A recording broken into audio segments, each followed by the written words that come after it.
모든 사람은 저의 세계다. 급하 이해진 화이팅!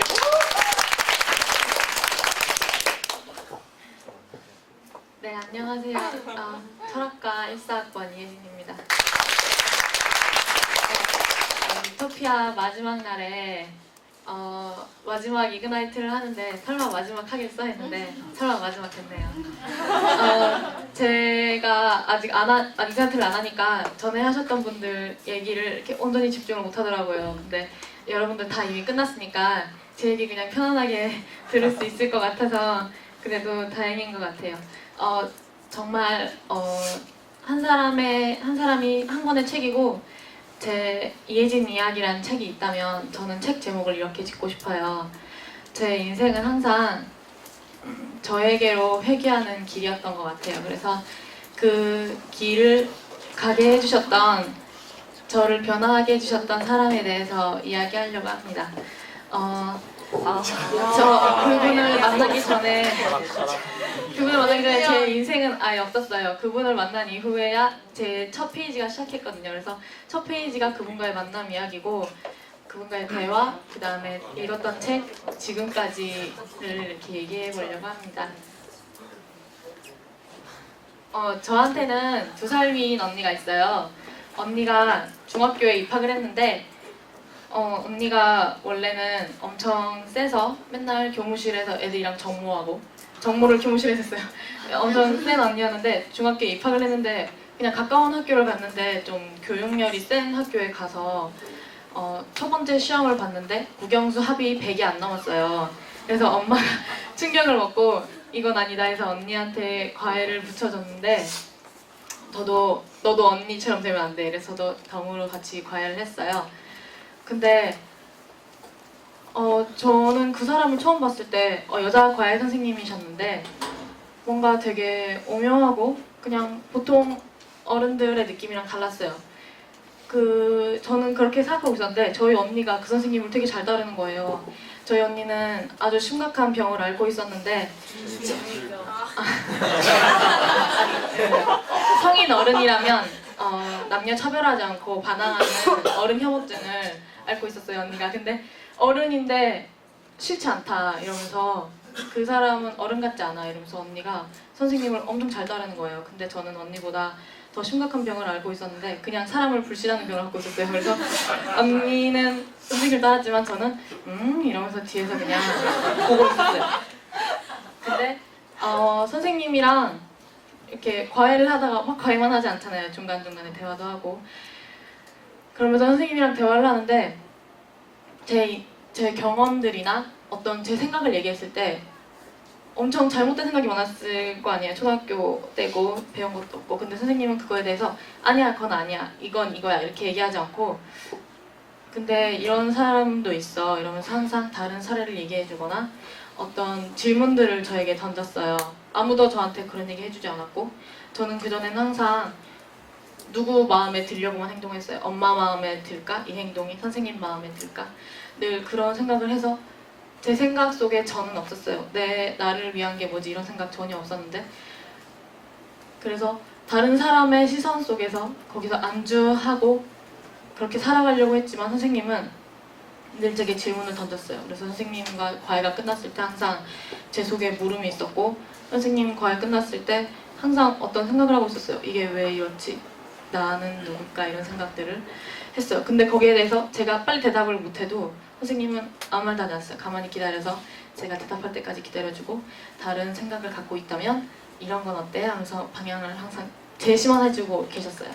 그러다가 저랑 언니가 굉장히 정신적으로 좀 힘들었을 때가 있었어요. 그때 선생님이 저한테 데미안이라는 책을 선물로 주셨는데 그때 그 책을 읽고 정말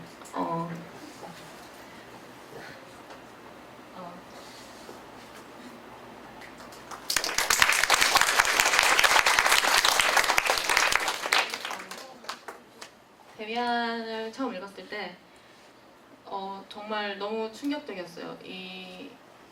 내가 그동안 늘 불안하고 늘 외롭고 늘 고통스러웠던 이유가 내가 되지 못해서 늘 그랬던 거구나.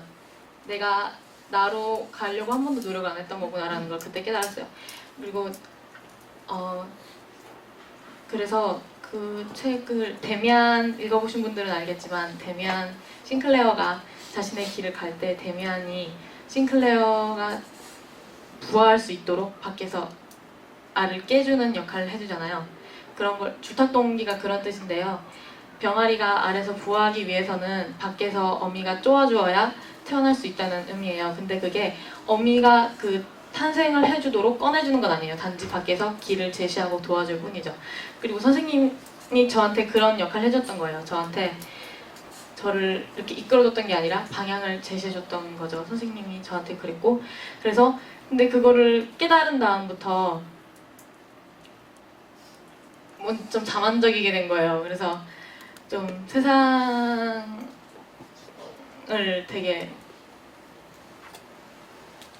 엄청 염세적이게 됐다고 해야 되나? 그래서 뭐지? 그거 음모론? 막 그런 거 빠지고 음모론 막 세상은 다 써봤지 그림자 좀 뭐지?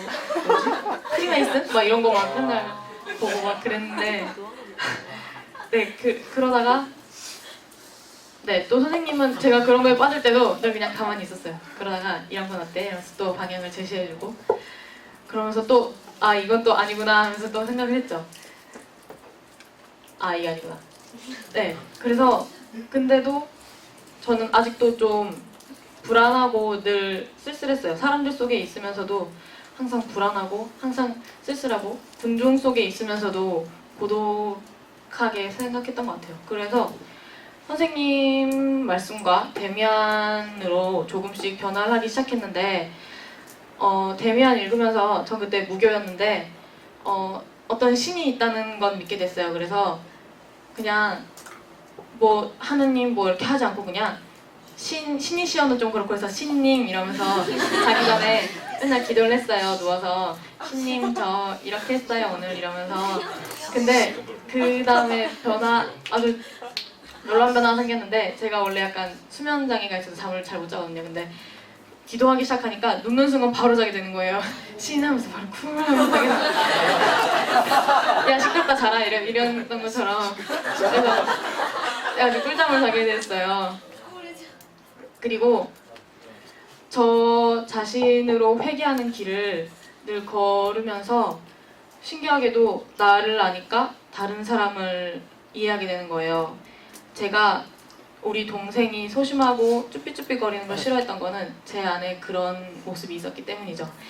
그러니까 제 안에 그런 모습이 있었기 때문에 그게 저를 자극했던 거예요. 그래서 저를 아니까 다른 사람을 이해하게 되고 그 길에서 다시 새로운 발견을 하고 더 저를 향한 발걸음을 걸을 수 있었던 것 같아요. 프로이트인가 니체인가? 프로이트였던가? 아무튼 그 프로이트가 사람의 가장 기본적인 감정 두 개가 공포와 불안이래요. 공포는 어떤 대상에 대한 감정이에요. 뭐 바퀴벌레에 대한 공포, 밤에 대한 공포. 하지만 불안은 대상이 없어요. 그냥 기본적으로 가지고 있는 감정이에요. 어떤 대상이 없어서 그걸 해결할 수도 없고 스스로 왜 이렇지라고 답을 낼 수도 없는데 저는 최근에는 사람이 불안한 이유는 자기 자신을 제대로 알지 못해서라고 생각해요. 한 번도 자기 자신이 되어보지 못했기 때문에 늘 불안하고 그렇기 때문에 외로운 거죠. 그래서 근데 이야기 잘 안 나요. 그래서 저 자신으로 가야 된다는 건 알겠는데 저 자신과 세상과 타협을 못하고 있었어요. 저는 이 길이 이제 대충 이 길이 맞는 것 같아. 근데 어떤 사람들이 가는 길을 가야 될 것만 같은 군중 심리가 아직도 남아있는 거예요. 그래서 아직도 안정된 직장, 안정된 학과, 안정된 일만을 하고 싶었어요. 그러다가 저희 언니가 저는 아직 고등학생이었고 언니가 이제 대학교를 다니고 있었는데 언니는 제주도에서 그래도 제가 제주도에서 왔는데 제주도에서 그래도 나름 괜찮은 대학에 괜찮은 과를 다니고 있었어요. 그러다가 갑자기 돌연 휴학하고 나 서울 갈래 이러는 거예요. 엄마한테 그냥 통보로 엄마 아빠한테. 그래서 언니는 그 과만 그 대학만 졸업하면 그냥 무조건 취직되는 그런 상황이었어요. 근데 언니가 갑자기 그러는 거예요. 그래서 저도 엄청 놀랐고 가족도 다 엄청 놀랐어요. 그래서 언니가 저랑 얘기를 하는데 저는 언니가 항상 저보다 어리다고 생각했거든요. 어떤 일을 할 때도 늘 제가 언니 챙겨주고 사람들도 아 네가 장녀구나 막 이러면서 언니가 약간 어리숙하고 자기 멋대로인 성격이 있어서 전 항상 언니가 저보다 어리다고 생각했어요. 근데 언니가 언니 왜 갑자기 서울 가겠다는 거야? 라고 물었을 때 언니가 난 지금 어떤 꿈을 가지고 있는데 돈은 언제든지 벌 수 있어. 지금이 아니라도 나중에라도 뭘 하든 벌 수 있어. 근데 내 꿈은 이 꿈을 내가 지금 쫓지 않으면 빛나지 않아. 나는 빛바랜 꿈을 쫓고 싶지 않아. 이러는 거예요. 그래서 엄청 놀랐어요. 그래서 언니가 저한테 너도 남이 하라는 거 돈 버는 거 하지 말고 네가 하고 싶은 거 해. 라고 하면서 서울로 갔어요. 그래서 언니는 세상과 타협하는 그냥 평탄한 길이 아니라 아무도 없는 자기만의 길을 가게 된 거죠. 이 길이 너무 힘들어요. 왜냐면은 자기만의 길을 가는 건 나침반도 없고 지도도 없고 경험담도 없어요. 왜냐면 다들 가고 있는 중이거나 아직 시작도 안 한 상황이거든요. 다른 사람들도. 그래서 그런 언니한테 엄청 놀랐고 그래서 저도 아 나도 다시 도피하려고 했었구나. 선생님의 가르침 다 버리고. 그래서 저도 깨달음을 얻고 한 걸음 더 내디디려고 노력했어요. 네,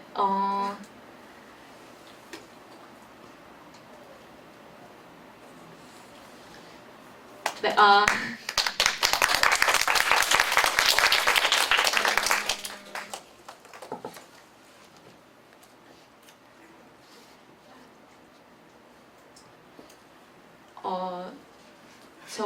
저에게 이런 이 선생님과 저의 이 일들은 아직 너무 제 개인적인 얘기라서 다른 사람들에게 일반화 시키기엔 좀 위험한 얘기인가 아닌가 해서 많이 좀 조심스러웠어요. 그래서 이 얘기를 그냥 하지 말까 하면서 오늘 아침까지도 계속 고민했고 너무 다른 사람들한테 잘 안정된 길 잘 가고 있는 사람들한테 굳이 위험한 도전 하게 하는 거 아닌가 하면서 고민도 많이 했었는데 이 일이 저한테 소중하고 그런 경험이었어서 그랬던 것 같아요. 근데 다른 사람, 여러분들 이그나이트 들으면서 여러분들 자기 자신 얘기를 되게 잘 해주셨잖아요. 그래서 그 용기에 너무 감탄했고 또 동질감도 느꼈어요. 이 자기의 길을 가는 건 다들 고독하고 다들 힘든 길이었구나 하는 동질감도 느꼈던 것 같아요. 그래서 이 길은 곧 힘들고 계속 불안한 길이지만 함께 간다면은 즐거움도 배가 되고 고통은 반감이 될 거라고 생각해요. 그래서 같이 이런 길 갈 수 있다면 좋을 것 같아요.